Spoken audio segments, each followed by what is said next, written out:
Welcome to the 2019 online rules presentation. My name is Charlie Winsky, Assistant Commissioner of the South Carolina High School League.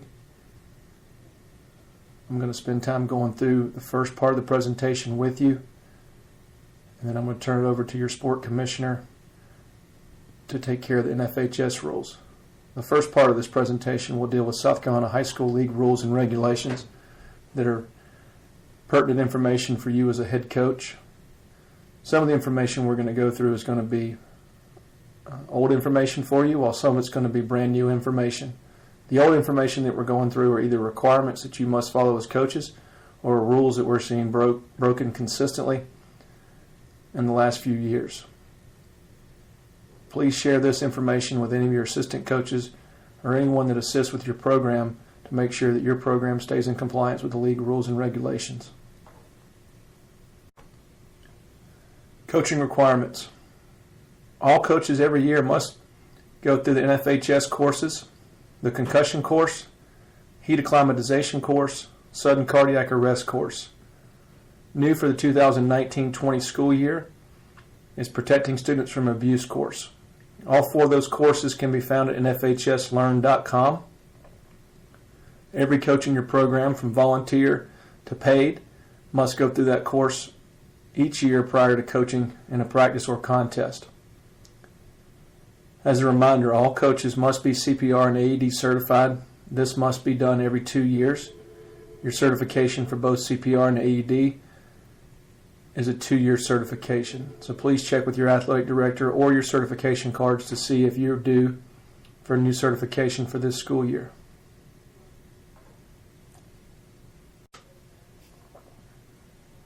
Sportsmanship. League office, we continue to see issues with sportsmanship by players and by coaches. We want to take some time this year in our rules presentation to put some questions to you coaches to get you to think about some things as it pertains to your team and your behavior for sportsmanship.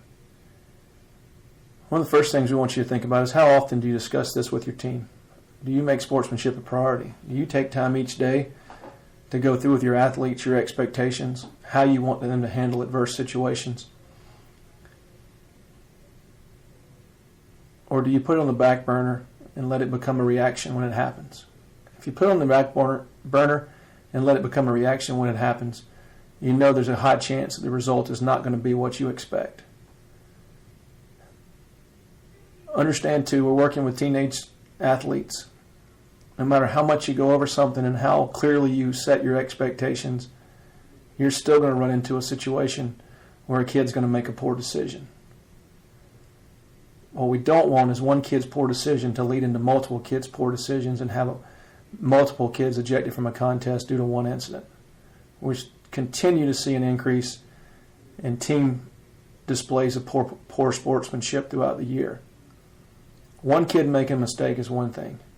Multiple kids making the same bad decision at the same time escalates the situation tremendously.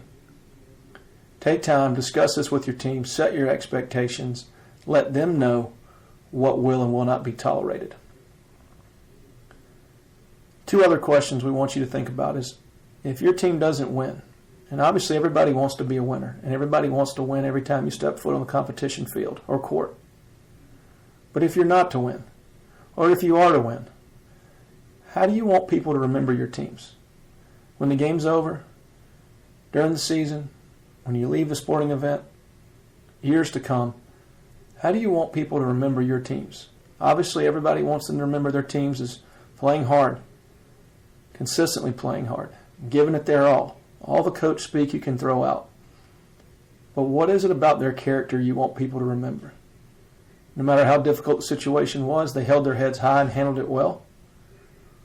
Or do you want people to remember that whenever something went wrong or whenever there was a chance, they showed poor displays of character and poor displays of sportsmanship?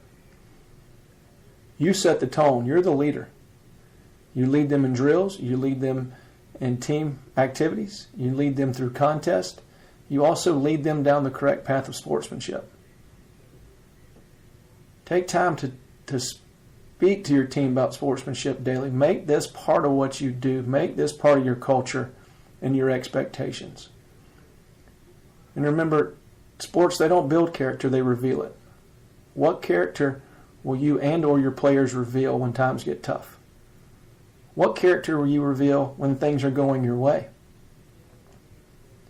It's all part of the educational-based athletics process. Teaching skills, winning, developing the athlete, developing the person. Sportsmanship falls under the latter, developing the person.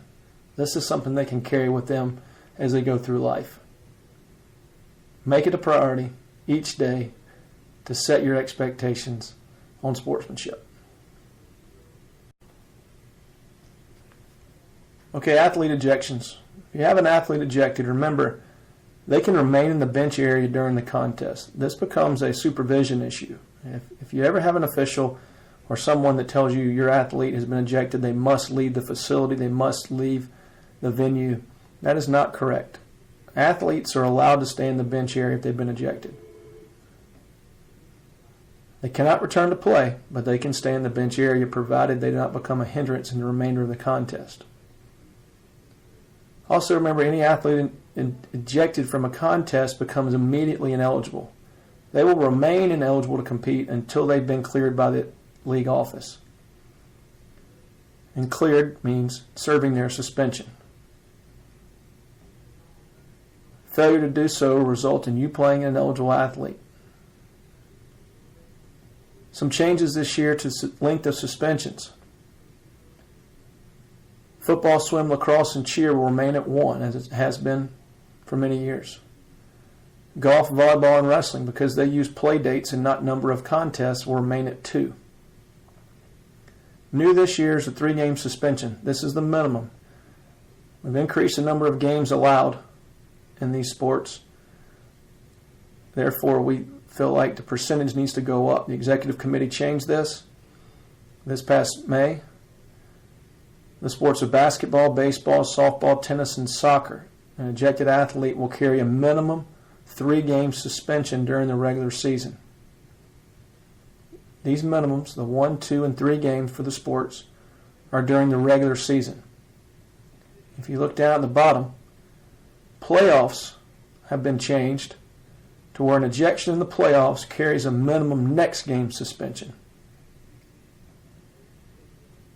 So your minimums of 1 game, 2 games, and 3 games in the respective sports are for the regular season. Should you get ejected in the playoffs, all sports fall under a minimum next game. Understand, these games are set at the minimum. If you are ejected and it is a severe ejection, you're not going to get the minimum. If your ejection is a minor ejection or a routine ejection, chances are it's going to be set at the minimum. I can tell you, coaches, to share with your athletes, disrespectfully addressing a game official is not going to get you the minimum. Disrespectfully addressing a game official is going to exceed the minimum. So if you're in the sport of basketball, baseball, softball, tennis, or soccer, and you disrespect a game official, you're going to get more than 3 games. In golf, volleyball, and wrestling, you're going to get more than 2 dates. In football, swim, lacrosse, and cheer, you're going to get more than 1, because those are the minimum. Reminder, the ejections are served at the level the ejection occurs.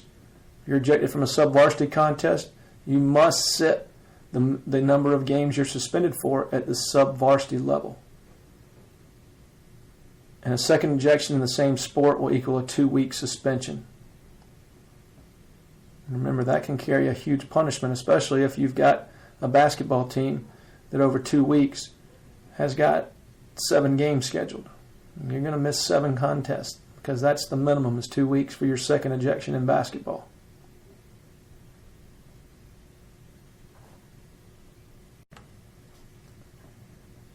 Okay, ejection of coaches. Unlike players, coaches, if you get ejected, you must leave the facility or the stadium immediately and you cannot return. A number of issues in the last few years where coaches have been ejected and they weren't quite sure they had to leave the facility or stadium. We want to make it clear, if you're ejected, you must leave the facility or stadium immediately and not return. No questions asked. Whether you agree with the ejection or you disagree with the ejection. If you're ejected, leave. The best thing you can do as a coach when you've been ejected is to stop arguing, stop questioning it, accept it, and move on. In many cases, the minimums for coach ejections and the fine and the suspension are increased once the coach becomes ejected. You can do yourself a huge favor by leaving at that point in time. Remember, as a coach too, you cannot return to coach at any level until cleared by the league. If you're in a tournament, first game's on a Friday at 8 o'clock at night, and you get ejected, you don't get to go back out there Saturday and just start coaching because you haven't heard from the league office. If you haven't heard from us, that means you haven't been cleared. And we will not be communicating this with you. We'll be communicating with your AD or principal. So if they've not heard from us, then you're not cleared. And you assume that they haven't heard that you keep sitting out. Changes this year to coach ejections. Executive committee approved in April. The coach ejection will now carry a minimum 2-game suspension, and the fine will remain at $300. In the past, the minimum ejection for coaches has been 1-game suspension and $300 fine. The minimum game suspension for coaches is increased to 2, and the fine will remain at $300. Remember, that fine goes to the school. The school decides they want to make you pay them for it. That's between you and your administration at your school. Now, that being a 2-game suspension, this is going to be crucial for you because, remember, the suspensions of a coach must be served at the same level where the ejection occurs. If you're a varsity level head coach or assistant coach and you're ejected from a sub-varsity game, you're going to be fined $300 and you're going to be suspended from the next 2 sub-varsity games. What that means is you will not be able to coach in any contest until you have served a 2-game suspension at the sub-varsity level. For example, you're helping your assistant coach out on a Thursday night, or your JV coach out on a Thursday night. You get ejected from the Thursday night JV contest. Your varsity team plays on Friday. Your varsity team plays Saturday. Your varsity team plays Monday. You won't coach in any of those games. Your JV team plays again on Tuesday. That'll be your first game suspension at the JV level. You will have missed the Friday, the Saturday, and the Monday varsity games. You sit the JV game. Your JV plays again on Thursday. You sit again. And then your varsity team plays on Friday. Now you're eligible to coach because you've served your suspension at the level where it occurs. So you got a 2-game suspension at the level it occurred, but you were ineligible to coach in any other contest between there. So essentially, because you were ejected from a sub-varsity game, and because the way your schedule worked out, you actually missed 5 contests total. Be mindful of that moving forward. There's no reason why varsity coaches should be ever ejected from a sub-varsity game. There's no reason why you should be ejected from a varsity contest. But if you are going to get ejected, understand the consequences of that ejection. And remember, if you're ejected from the final game of the season, the penalty is a minimum $500 fine.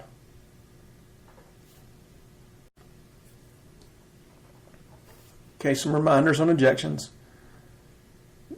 The athlete's actions can get them suspended for up to 365 days. Rules and regulations do not allow any suspension to exceed 365 days. Obviously, 365 days suspension are reserved for severe actions of athletes or coaches. Rules and regulations also call for an athlete that is suspended for 365 days will result in the program being put on immediate probation, which will take you out of the playoffs immediately. Any athlete that leaves the bench during an altercation, they're going to get ejected from the contest, and that's going to result in a suspension. If they leave the bench during the altercation and they become involved by putting their hands on someone, even if it's in a goodwill gesture to remove them from the activity on the floor. If they put their hands on someone from the other team, grab them around the waist, pull them back, shove, punch, they're going to be ejected for multiple games depending on the level of their involvement. As we spoke about in the previous slide, disrespectfully addressing a game official is going to result in beyond the minimum for suspension. Physical contact with a game official is going to be an ejection and up to 365 days, depending on the severity of that contact. I can tell you more often than not, that is going to err more towards a 365-day suspension. The best thing you can do as a coach for your student athletes is to video every contest start to finish. Wide-angle camera lens so everything can be seen. Instruct your camera operators to keep the camera running during any altercation. The important part of that is, yes, the ones that are guilty are going to be viewed. We're going to know who's guilty. But the most important thing is those that are innocent are going to be able to be cleared. We want to clear the ones that were not involved. We want to clear the innocent. It also allows us to see the level to which the athlete or the coach was involved. Without video to review the severity of the actions, all we have is what is written up. In some cases, what is written up exceeds what the athlete actually did. In some cases, what is written up doesn't meet the actions of what the kid actually did. Video everything so that we can review it and make sure the appropriate suspension is handled down. Remember, sportsmanship's a choice. Your student athletes make it, your assistant coach make it, and you make it every day. Make it a priority to go through this. Make it a part of what you do daily. Okay, medical information. Reminder, the approved healthcare providers who can return a student athlete to play anytime it involves a concussion, those 5, they all must be licensed in South Carolina, an MD, a DO, an AT, a PA, and an MP.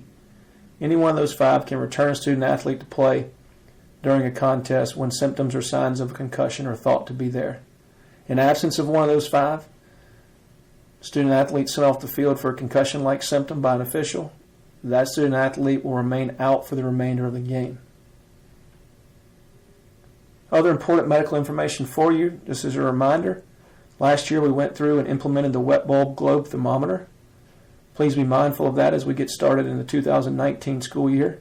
This does not just apply to outdoor early year activities. This also could be an indoor activity for the early part of the season, of the school year, and also could be involved in the latter part of the school year when the temperatures begin to rise again. All athletes' physicals must be on file with your school, and the date for that physical to be valid is April 1st of 2019. Any physical dated prior to April 1 of 2019 will not be valid this year for your student athletes. Check with your AD to make sure you have an emergency action plan for your facility, and not only for your facility but for each sports season. In many cases, you may use the same stadium that another sport uses, but you may not have every access point open to get into that stadium for your sport that another sport would. So just check with your AD to make sure you have an emergency action plan. Make sure you're aware of it, and it's always a good idea to keep a copy with you in the event something were to happen and you're the only person there to be able to make a decision on how to get the emergency vehicles in. All right, tournaments. We've had an issue in the last couple of years with tournaments and a definition of what a tournament is. Just a couple of things to remind you of. All tournaments, invitationals, and jamborees, they must be sanctioned by our office. Once we get it sanctioned and approved for sanctioning, we post that on our website. If you're participating in a tournament, an invitational, or a jamboree, check our website to make sure that it's been approved as a sanctioned tournament. If you participate in a non-sanctioned event or host a non-sanctioned event, you are subject to penalties and or fines. Don't put yourself in position to get a penalty and or fine by participating in a non-sanctioned event.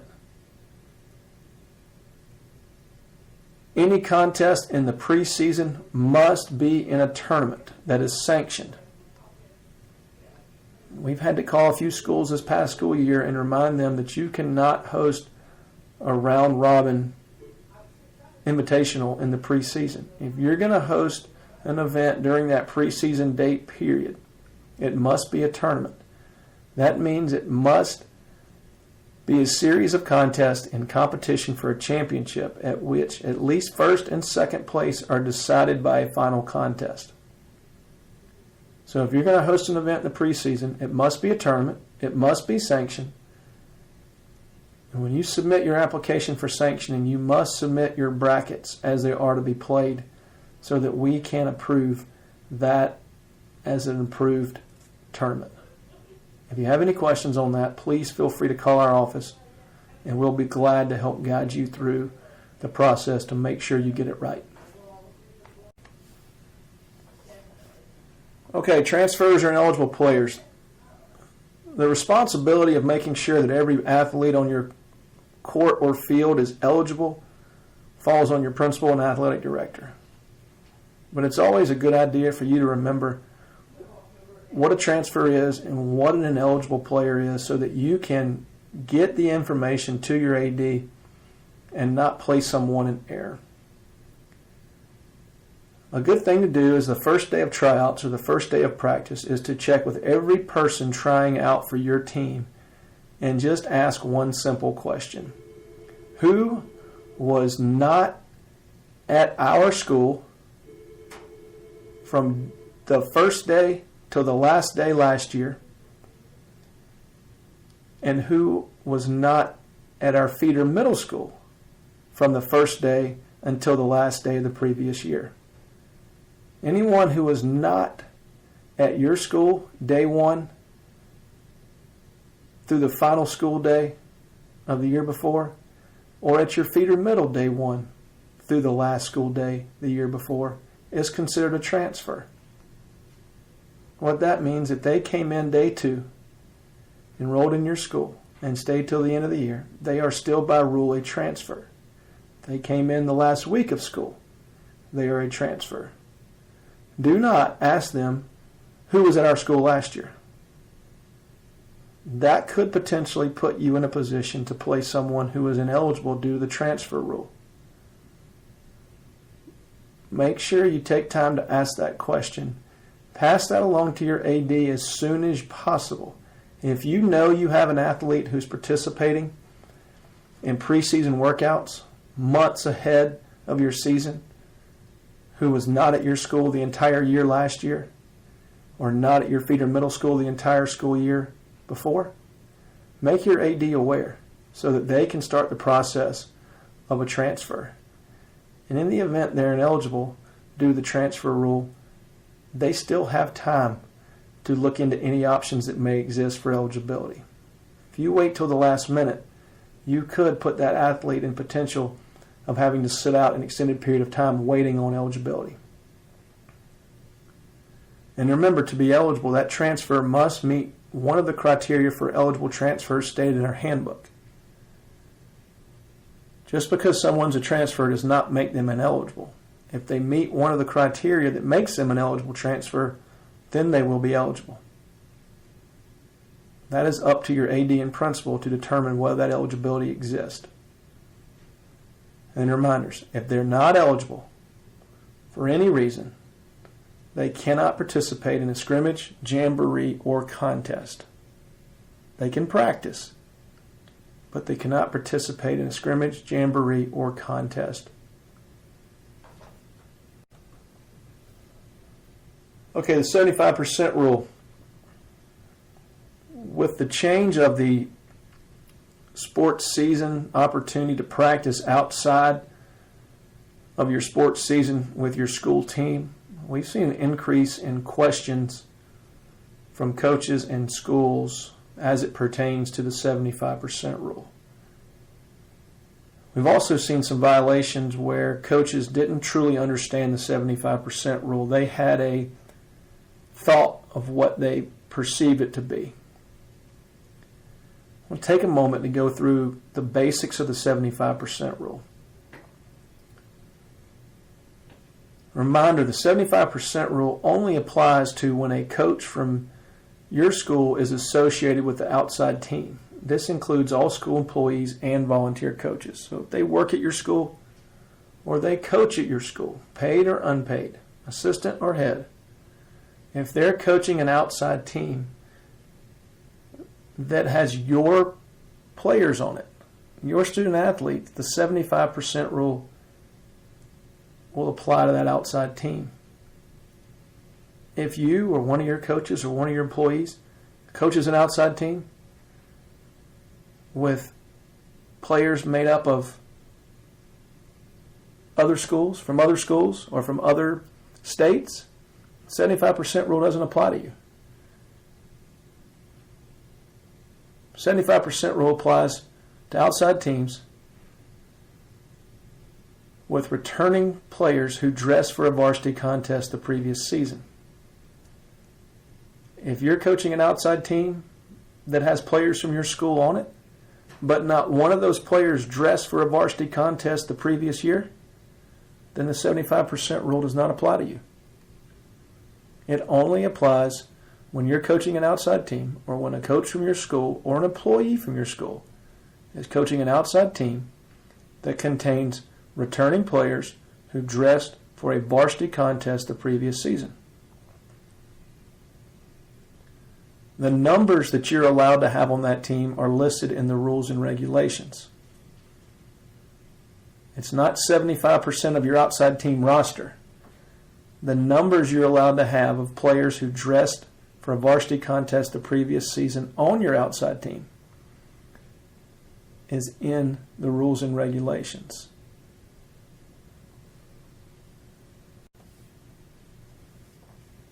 So we'll continue with the 75% rule. Here are some examples. Example 1. Soccer is allowed 8 players on an outside team under the 75% rule. So if you go to the rules and regulations and you look at the number of players allowed per sport on an outside team, coached by a coach from your school, a volunteer coach from your school, an assistant coach from your school, or a school employee, in the sport of soccer, that outside team is allowed to have 8 players on that team who dressed for a varsity game during the previous season. So if you're coaching a soccer team as an outside team, and you have 7 returning players on that team who dressed for a varsity game at your school, and 11 players who are on the JV season and never dressed for a varsity game, that outside team will meet the 75% rule because you did not exceed 8 players on that outside team that dressed for your varsity team the previous year. Example 2.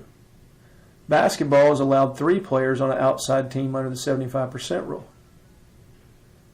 The outside team coached by a coach from your school or an employee from your school has 4 players on it who dressed for a varsity game the previous year, and 7 players who never dressed for a varsity game. This would be a violation. The reason that's a violation is that basketball is only allowed 3 players on the outside team that dressed for a varsity contest the previous year.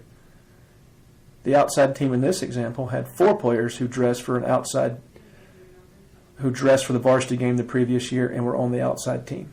Therefore, it would be a violation. As always, if you have any questions as to the legality of your varsity team or your outside team, call our office prior to establishing your outside team. Okay, our final slide before we'll turn it over to your sport commissioner for the rule changes in the FHS rule book is on open and closed season. A lot of questions on this past year, and seeing a lot of coaches who don't fully understand what they can and cannot do during this time. Remember, if it's an open season, during that open season, you have 20 days of practice. That 20 days is for your use, however you want to use it, however many hours you want to go, however many kids you want to have out there. The only requirement is you must make it open to all students, and it cannot be mandatory for any. If you want to have 200 kids come to your softball practice, great. You only have 20 days with it. During the open season, your school facilities can be used. I have a lot of coaches who aren't sure they can actually use their school facilities during the open season. The open season, 20 days of practice. You to use how you want. School facilities may be used. Open to all students and cannot be mandatory. And a reminder that football and lacrosse, you have pad exemptions during that 20 days that you can actually use pads and days where you cannot use pads. Make sure you pay attention to your sport-specific rule if you're in football or lacrosse as it pertains to pads. The closed season. During the closed period, a coach cannot work with any athletes. It's on campus or off campus.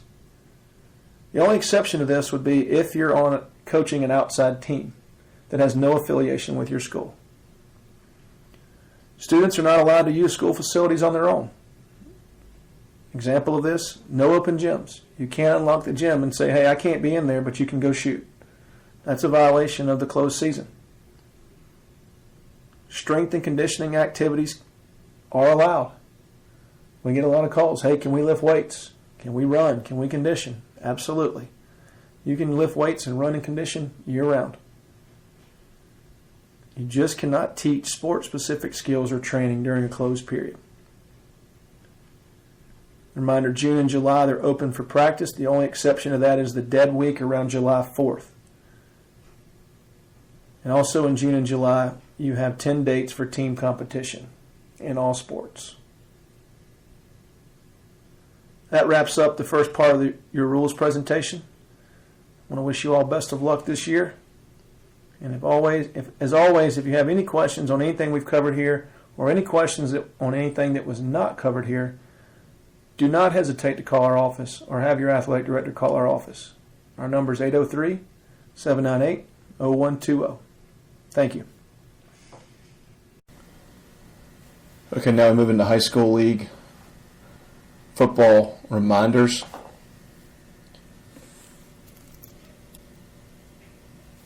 Federation rules require the home team must wear dark uniforms. The visiting team must wear white jerseys. There are no exceptions to these rules. If there is a special situation, any exception to the above must be approved in writing by our office, which means you need to submit this request. Your principal or AD needs to submit in writing to us the need for you to wear a dark jersey on the road and the need for you to wear the white jersey at home must be submitted in writing to us and approved by us. This is not something you can agree on as coaches. It's not something you can just do on your own. Federation rule requires this. Failure to comply with this will result in a fine to your school. So just remember, the home team must wear the dark jersey, visiting team must wear white. Chain crews need to be competent and professional. A lot of issues last year where chain crews were unprofessional to visiting coaches, players, and officials. Make sure that you have a conversation with your chain crews. They need to be competent, number one, understand what their job is to do during the contest, but also be professional.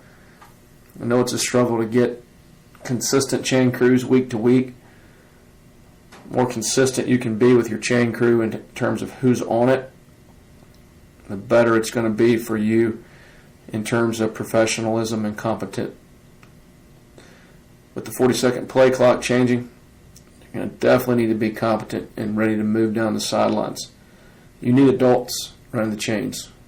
I've instructed all of our officials groups that if they've got a situation where the chain crew is all youth, then they're not going to start the game until we get some adults down there.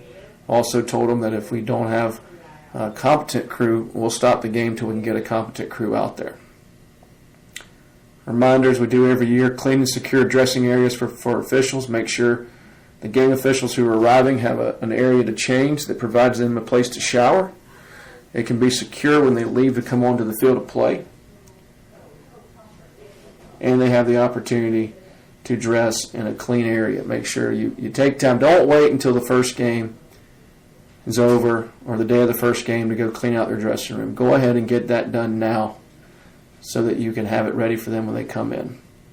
Also a reminder, a uniformed police officer needs to escort your officials on and off the field, not just be in the vicinity. They need to be visibly present to that official crew, walking them off the field, and also make sure there's someone there ready to unlock the dressing room when the game's over. That should not be an afterthought. Oh man, we forgot. Make sure this is a priority and taken care of. Sideline management, again, remember, head coaches, you're responsible for everybody on your team box. The more people you let down there, the more people you're responsible for. Best advice is to only have your coaching staff and players who are dressed to play in the contest and any other managers, team personnel that you need to function during the contest. Former players, teachers, administrators, friends of coaches, friends of players, they can create issues for you because you're ultimately going to be responsible for those that are on your sideline area, not only in your team box but also down the sidelines. Still had a number of issues last year where too many non-uniform, non-school personnel on the sidelines during contest. We need to clean this up, take care of your sidelines so that we can run a game effectively without having any other distractions. Okay, a couple more reminders. Remember this year, new rule going into play, 3 days in between scrimmages and jamborees. If you're going to scrimmage on a Monday, you can't scrimmage again until 3 calendar days have passed. So that would be Tuesday, Wednesday, Thursday. You're eligible to scrimmage or jamboree again on Friday.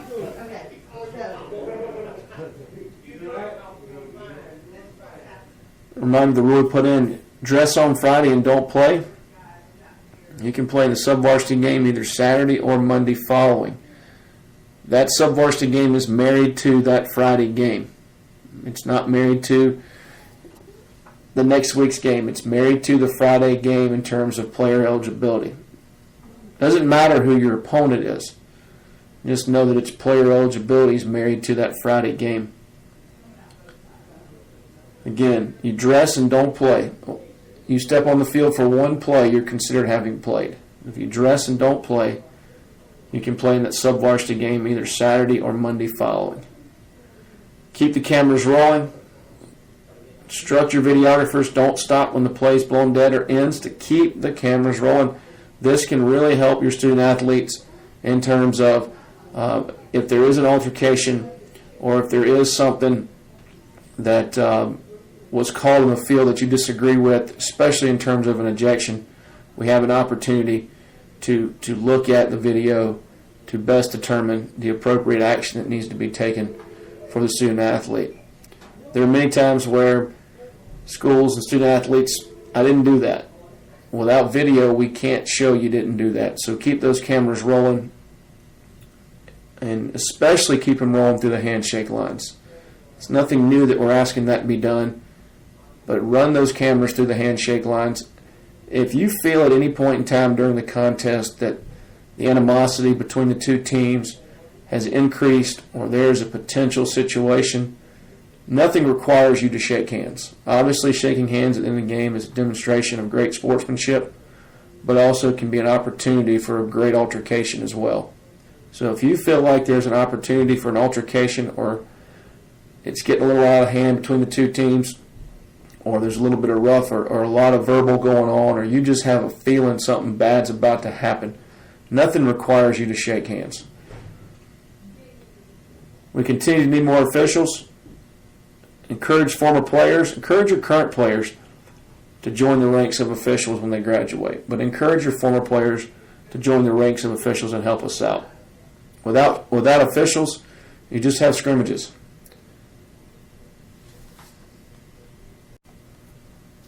Okay, we'll move now to the 2019 Federation rule changes. First rule change, important to note, this will not take effect until the year 2024. This gives you an opportunity to run through the cycle of uniforms you bought last year or just bought heading into this year. This is going to deal with the numbering on your uniforms.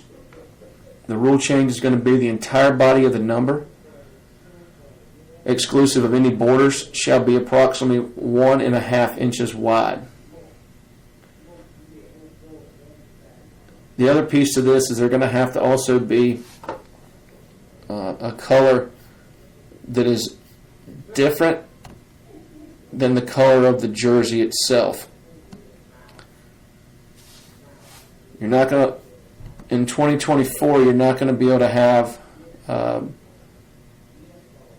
colored number that is a similar color to the jersey. Example, black jersey, white outline, black number. Won't be able to do that in 2024. You're going to have a single color on that jersey number that contrasts with the body of the jersey. Here you see some examples of what will be legal in 2024. Again, don't panic if you've got a white jersey with a white number and a blue outline this year. You're going to be good until 2024. So you've got a good 5 years to cycle that number out.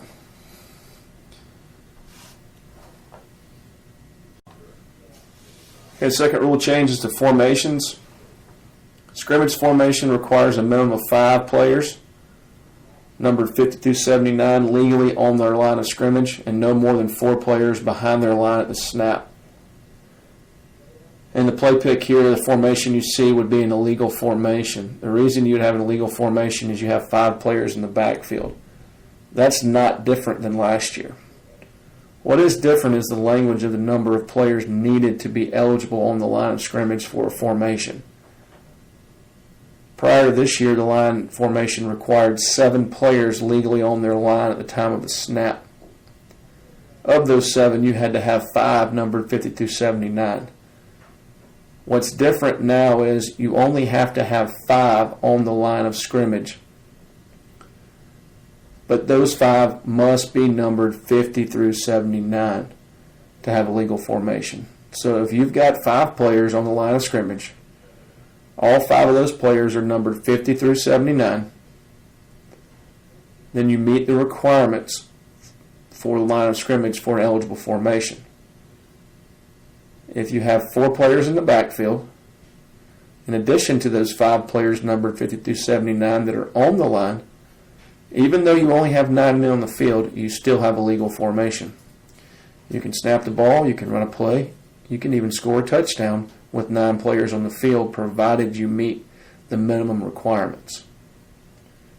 The new rule change was written as an opportunity to not penalize the offense for having 10 players on the field. Thought process was, if you can score with 10 players and they have 11, why should you be penalized because you only had 6 on the line? Again, 5 players on the line, numbered 50 through 79. That's always been the case. You don't have to have a 6th or a 7th man on the line of scrimmage.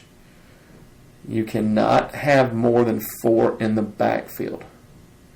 So if you do have those extra 2 players on the field, they must be on the line of scrimmage in order for it to be a legal formation.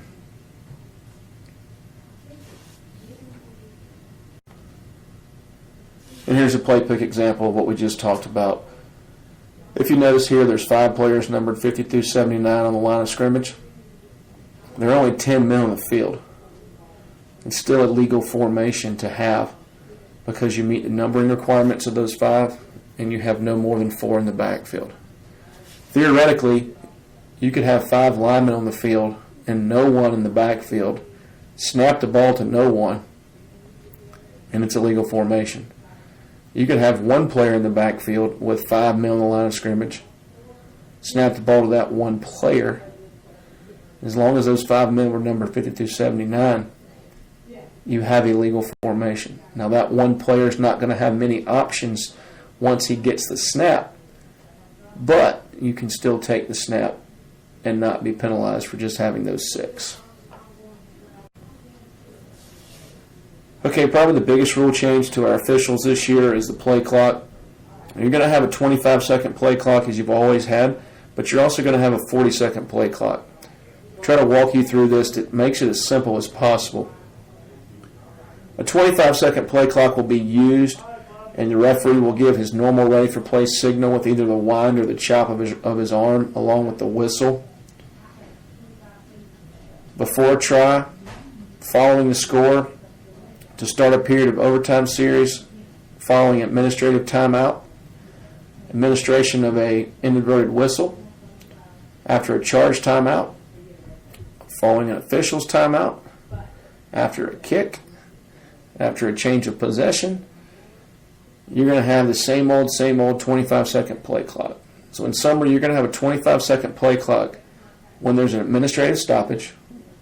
An administrative stoppage is or anything the official stops the clock for. That could be a penalty. It could be an inverted whistle administration. It could be an official's timeout for an injured player.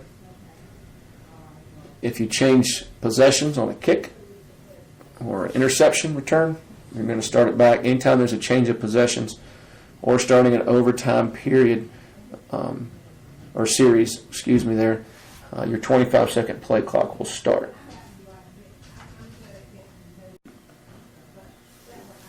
The other play clock is going to be your 40-second play clock. This is what you're going to see the most probably this year. It should not change anything you do. Essentially what we're losing is the downtime between the play ending and the wait period between the referee giving the ready for play signal. So when the play is over, a running play ends, the offense gains a first down, or after an incomplete pass, or even the running play ends inbounds, running play ends out of bounds. As soon as the play ends, you're going to see the 40-second play clock is going to be started. And the officials' crew is going to get the ball to the umpire to get it spotted as fast as we can. The whole time we're trying to get the ball spotted, that 40-second play clock is running. The goal is for all of our crews to have that ball spotted and the umpire be in his position once we get to the 25-second mark on the play clock, if not sooner.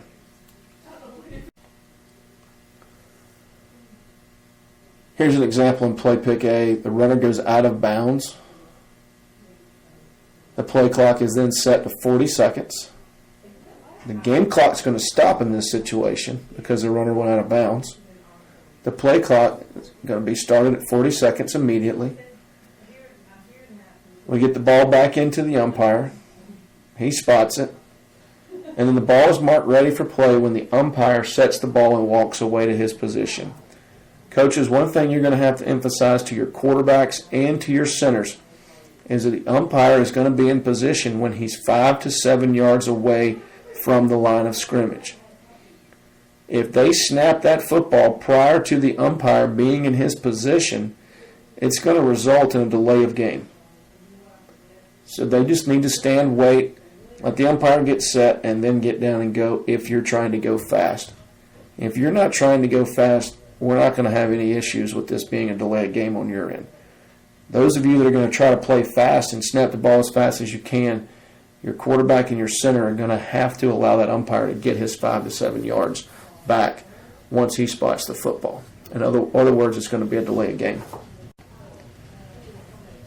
And again, once the 40-second play clock's in force, the ball is considered ready for play when the ball is placed and the umpire has moved to his position.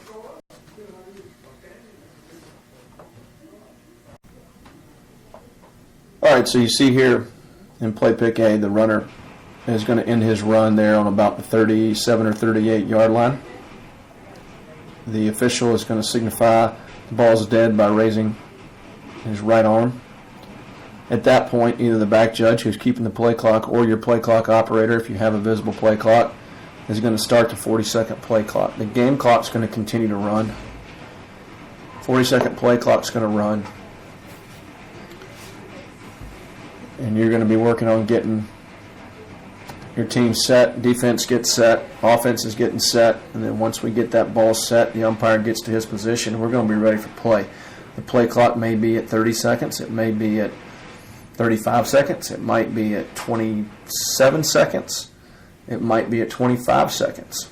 I have told our officiating crews, if we're not set, the ball's not set, or the down box is not set, and the game clock, or the play clock, has gotten down to 25 seconds and we're at 24 seconds, we're going to stop the play clock. We're going to stop the game clock. We're going to get everything set so that you get a full 24 or 25 seconds to continue running your play.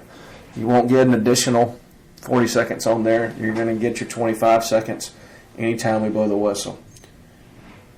Just for your summation on this, before we move on to the next part of this rule, 40-second play clock is going to be used this year. Anytime we stop the clock or restart the clock, we're going to go on with a 25-second play clock. 40-second play clock is nothing different. It's not going to change how you coach. It's not going to change your strategies. It's really eliminating the dead time between the play ending and the ball being marked ready for play prior to the next play. Essentially, you could snap the ball a little bit faster, but hopefully the pace of the game will be more consistent throughout the game, regardless of who your referee is. You're not having to wait for them to blow everything in, or you're in a hurry because they're blowing it quicker than you're used to. Everything should be pretty consistent, play to play, quarter to quarter, game to game, week to week. Hopefully that keeps it consistent for you this year as you move into using this 40-second play clock along with a 25-second play clock. Understand, too, if the 40-second play clock is stopped for whatever reason, it's going to automatically revert to a 25-second play clock. If the play clock stopped at 15 seconds and we have to kill it, we're going to put 25 seconds back on the play clock. The referee will determine whether he needs to wind the game clock or leave the game clock silent until we snap the football. If the play clock gets down to 36 seconds and we stop it for whatever reason, then we're going to start it back at 25 seconds. So either way, anytime the play clock is stopped, it's going to automatically revert to a 25-second play clock. All right, play clock rule, just as always, after the ready for play, each player of A who participated in the previous down and each substitute for A must have been momentarily between the 9-yard marks before the snap. This is going to be important when dealing with the umpire being ready for play on that 40-second play clock. So once that ball is ready for play, the umpire's where he is. If you participate in the previous down and you're going to continue the next down, you're going to have to be momentarily between those 9-yard marks. If you're coming on as a sub, you're going to have to momentarily be inside the 9-yard marks. You can't hide out on the sideline and then just step off and be at the numbers. You're going to have to get inside those numbers and those 9-yard marks so that we can see where you are. As you would play pick A, you notice there the sub's going to come in inside the 9-yard marks and be legal. And in play pick B, the player in the previous play is going to just come right back outside the numbers towards the sideline, hang out. That's going to be illegal. Nothing's new there. This is the same rule we've always had.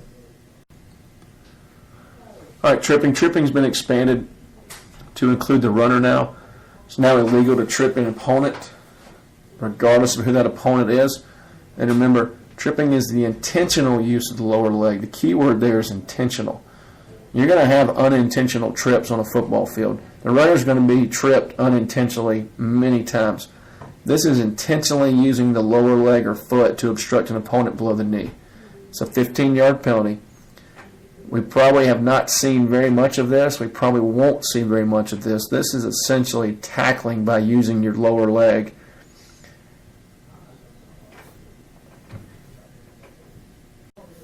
Okay, rule change for the penalty enforcement for illegal kicking and batting. It used to be 15 yards.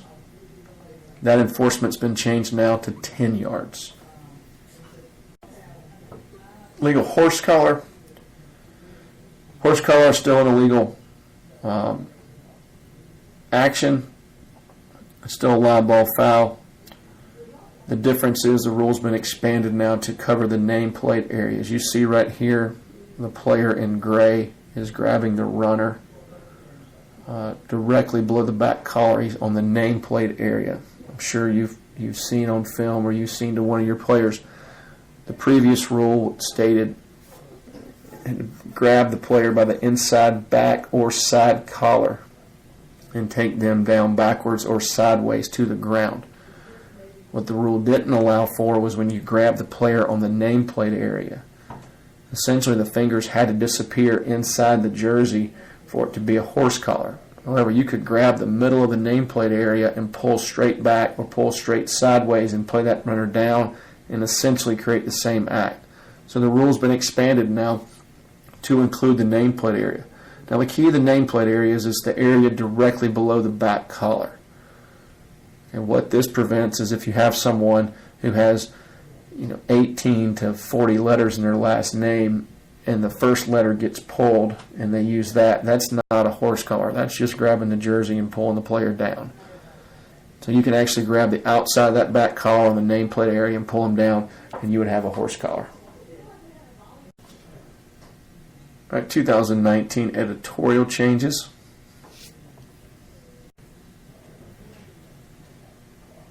Okay, penalty enforcement. And again, this is an editorial change, not a rule change, but Team R may choose a penalty enforcement from the succeeding spot for a foul other than kick catching interference that occurs from the start of a kick down until the kick ends.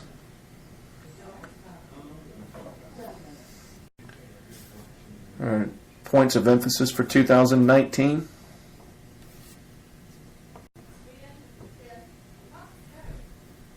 Proper procedures for weather delays.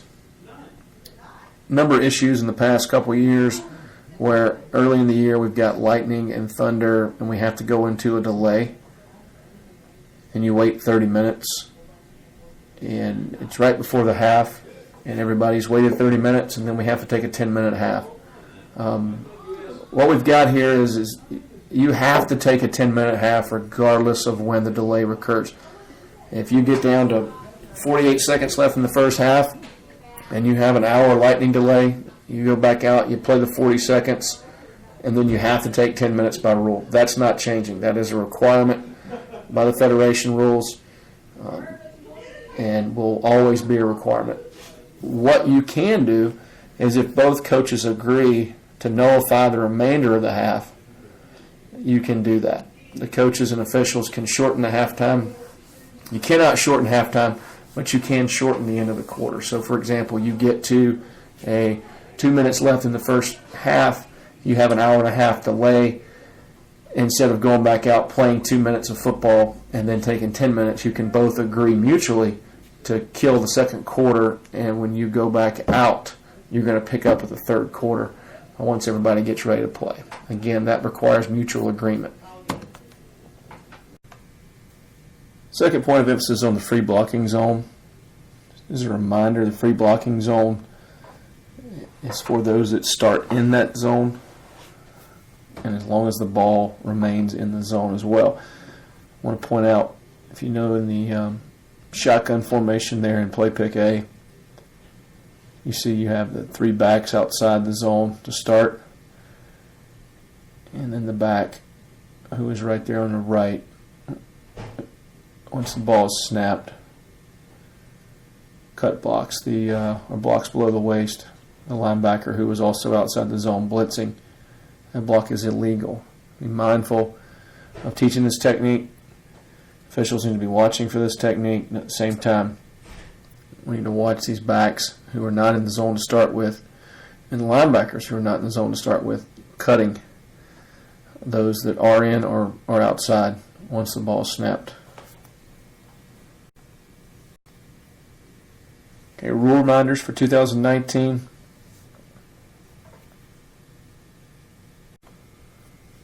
Game clock option. Just as a reminder, with less than 2 minutes and a half of the game clock is running, you have a foul on Team A. The offended team may choose to start the game clock on the snap.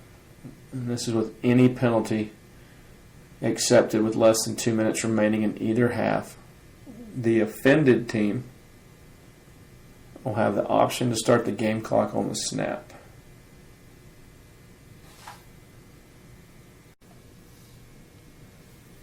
Pass interference was changed a few years ago. Face guarding is no longer considered pass interference, provided there's no contact. So a defensive player makes no contact. He doesn't have to get his head turned around to find the ball. He can actually face guard provided he doesn't make any contact. That change was in 2017. That concludes our rule presentation. I thank you all and wish you best of luck this year. As always, if you have any questions, feel free to contact our office. We'll be glad to assist you.